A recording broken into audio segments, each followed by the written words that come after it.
नमस्कार दोस्तों, जय हिंद। स्वागत है आपका आपके अपने चैनल पाठशाला विद केके में। आप लोगों ने बहुत अधिक संख्या में कमेंट किया कि सर बिहार पुलिस और बिहार एसएससी का जो है क्लास उसको स्टार्ट करिए। तो मैं आप लोगों के लिए बिहार पुलिस और बिहार एसएससी की क्लास लेकर के आ गया हूं। आप लोगों ने ये भी कमेंट किया था कि सर ये जो है पहले साइंस को शुरू करें, तो मैं पहले साइंस को लेकर के आ गया हूँ। पहले आपको साइंस में देखिए सारे एग्जाम में मात्रक से क्वेश्चन आपको देखने को मिलेगा। उसके बाद राशि, सदिश राशि, अदिश राशि, कन्फ्यूजन भी होता होगा एग्जाम में। तो आज आप इस क्लास को अगर कर लेते हैं अच्छे से, उसके बाद आप इसमें कंफ्यूज नहीं होंगे। पहले मैं राशियों के बारे में चर्चा करता हूं, फिर सदिश राशि और अदिश राशि के बारे में चर्चा करूंगा। सबसे पहले देखिए, एक क्वेश्चन यहीं से बन जाता है, भौतिक विज्ञान मापक का विज्ञान है। जी हाँ, भौतिक विज्ञान मापक का विज्ञान है, ऐसा किसने कहा था? तो आप बताने वाले हैं कि केल्विन ने ऐसा कहा था। केल्विन के अनुसार भौतिक विज्ञान जो है वह मापक का विज्ञान है। दूसरा बनता है क्वेश्चन, एसआई पद्धति में मूल इकाइयां कितनी है, मतलब मूल इकाइयों की संख्या कितनी है एसआई पद्धति में? तो आपको पता है एसआई पद्धति में मूल इकाइयां 7 हैं, और एसआई पद्धति में सहायक इकाइयां पूछता है तो आप बताने वाले हैं 2। मूल इकाइयां 7 और सहायक इकाइयां 2। कोई दिक्कत नहीं, ये दोनों इंपॉर्टेंट है, यहां बच्चे फंस जाते हैं। मूल इकाइयां 7, सहायक इकाइयां 2, ठीक ना। मूल इकाइयां कौन कौन है यहां पर आप एक बार देख लीजिए। तो सबसे पहले लंबाई है, ठीक ना। लंबाई को मीटर में दर्शाया जाता है, उसका संकेत एम है। समय का जो इकाई है वह सेकंड है। द्रव्यमान का जो मात्रक है वह किलोग्राम है। ताप का मात्रक केल्विन है, कोई दिक्कत नहीं। ज्योति तीव्रता का मात्रक कैंडेला है, और ये इसका संकेत है। जैसे लंबाई है तो इसका मात्रक मीटर, संकेत एम। सेकंड का संकेत 1, किलोग्राम का केजी, केल्विन का के, कैंडेला का सीडी, एम्पियर का ए, और मोल का एमओएल। ठीक, ये चीज है। विद्युत धारा मात्रक एम्पियर, पदार्थ का परिणाम इसका मात्रक मोल। एक चीज और ध्यान दीजिएगा, यहां पर एक क्वेश्चन और बनता है। क्या बनता है भैया? एसआई पद्धति में पहले 6 रहे, ठीक ना, पहले 6 ही थे। ये जो 7वां है मोल, मोल को जोड़ा गया है 1971 में।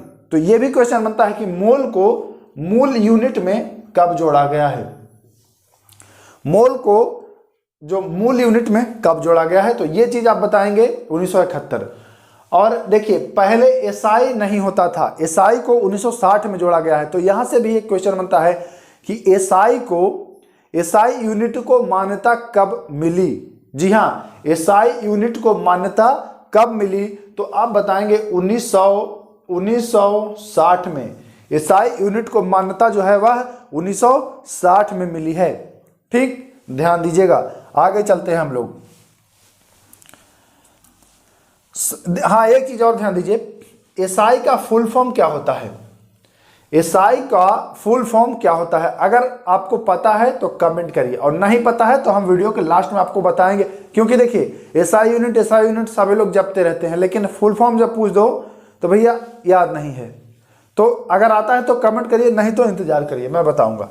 चलते हैं आगे। देखिए अब कुछ सहायक इकाइयां, जो हमने बताया कि सहायक इकाइयों की संख्या 2 है। तो कौन कौन है भैया? तो एक है समतल कोण, रेडियन में मापा जाता है, ठीक ना, RAD।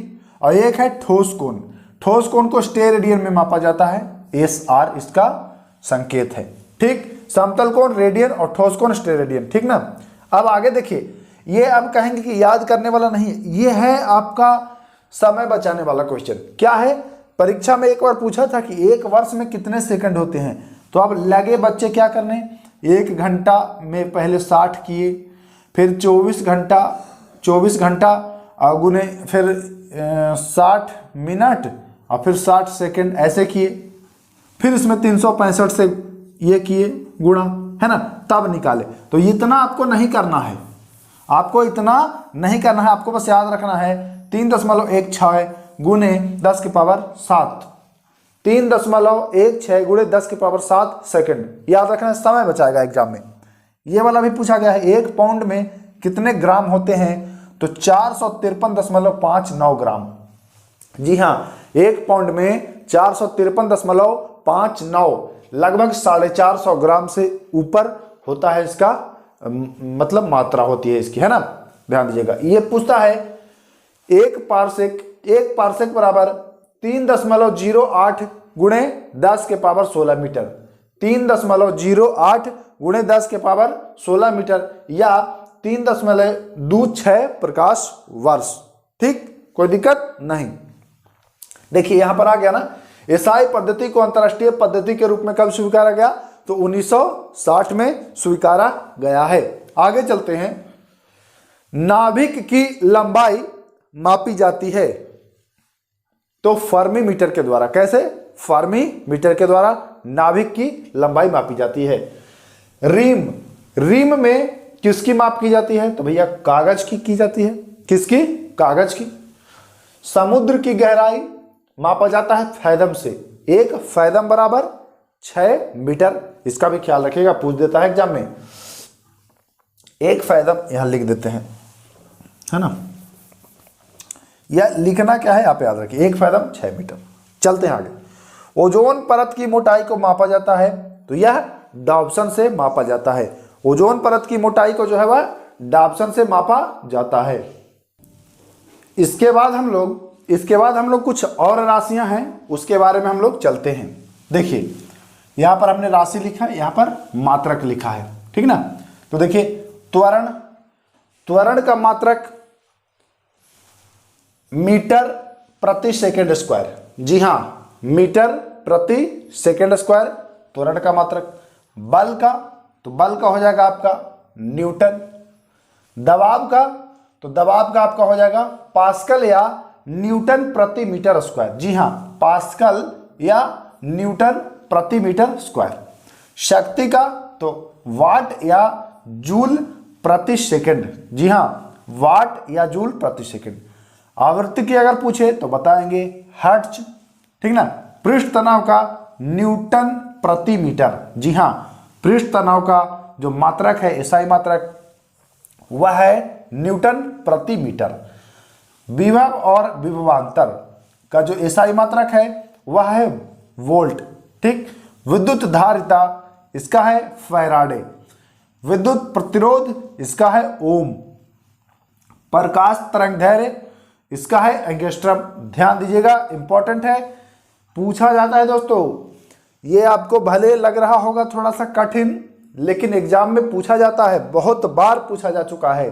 प्रीवियस ईयर क्वेश्चन आप लोग देखें तो आपको पता चलेगा, बहुत बार पूछा जा चुका है। इसके बाद हम लोग चलते हैं, यहां देखिए विद्युत आवेश इसका होता है कूलाम। संवेग का पूछे तो किलोग्राम मीटर प्रति सेकंड।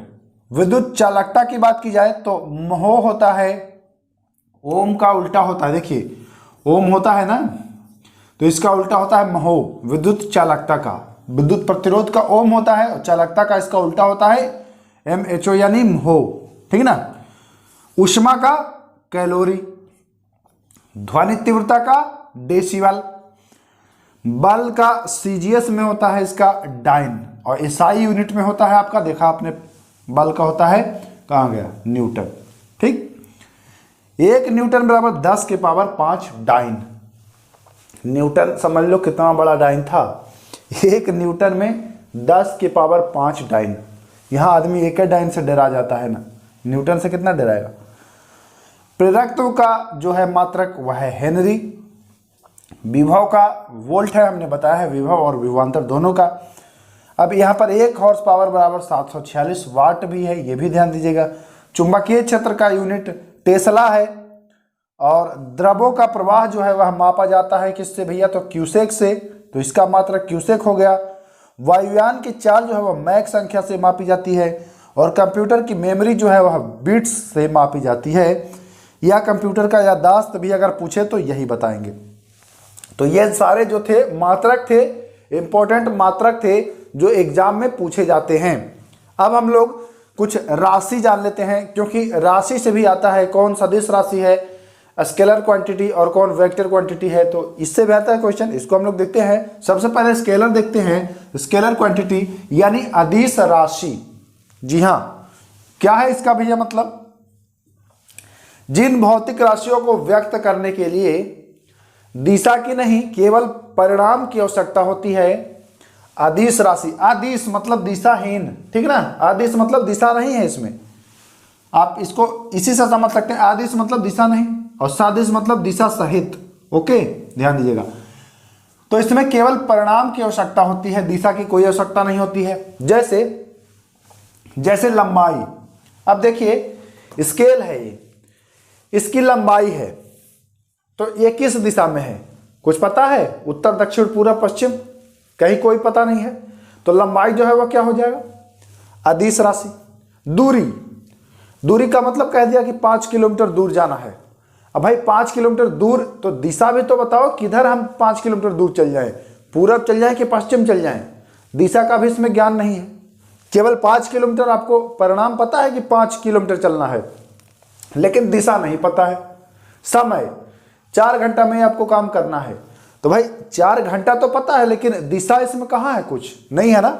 तो जब दिशा आपको ना पता चले तो आप मान लीजिएगा कि ये अदिश राशि है, ठीक, कोई दिक्कत नहीं। कार्य करना है, कोई कार्य करना है तो दिशा इसमें नहीं है। जैसे सब कुछ इसमें जो है यह अदिश राशि है। क्या क्या है एक बार ध्यान दीजिएगा, लंबाई, दूरी, समय, क्षेत्रफल, द्रव्यमान, आयतन, चाल, घनत्व, दाव, कार्य, शक्ति, कोण, ताप, विद्युत धारा, विद्युत विभव आदि, ये सब जो हैं अदिश राशि के उदाहरण है। जी हाँ, अदिश राशि के उदाहरण है। अब हम लोग चलते हैं सदिश राशि के उदाहरण। जी हाँ, सदिश राशि।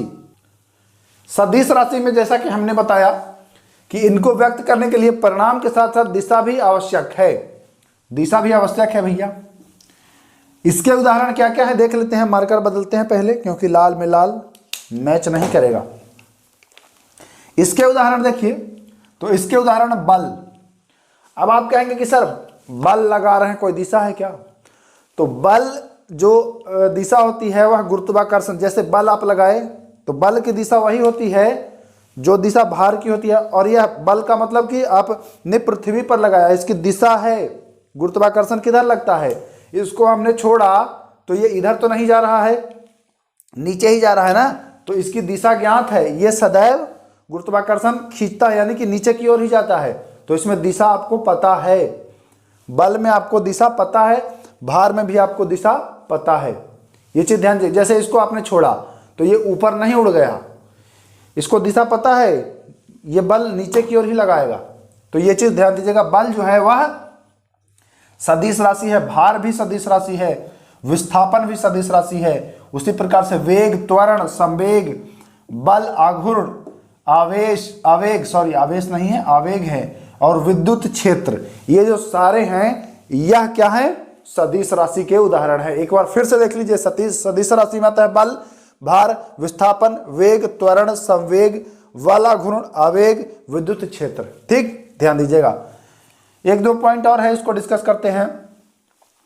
ये आया था बिहार सब इंस्पेक्टर में 2023 में।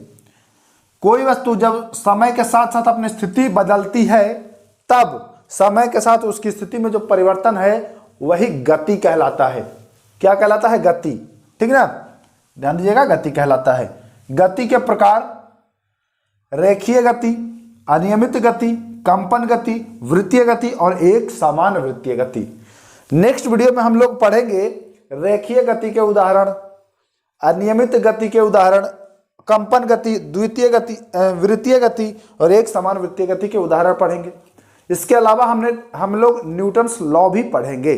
जी हाँ, उससे भी क्वेश्चन आते हैं। क्वेश्चन ऐसे पूछेगा आपसे कि बस अचानक चल रही है, बस रुका तो आदमी झुक जाता है, न्यूटन का कौन सा इसमें गति नियम कार्य करता है, तो इसको हम लोग डिटेल में चर्चा करेंगे, अच्छे से समझते हुए चर्चा करेंगे।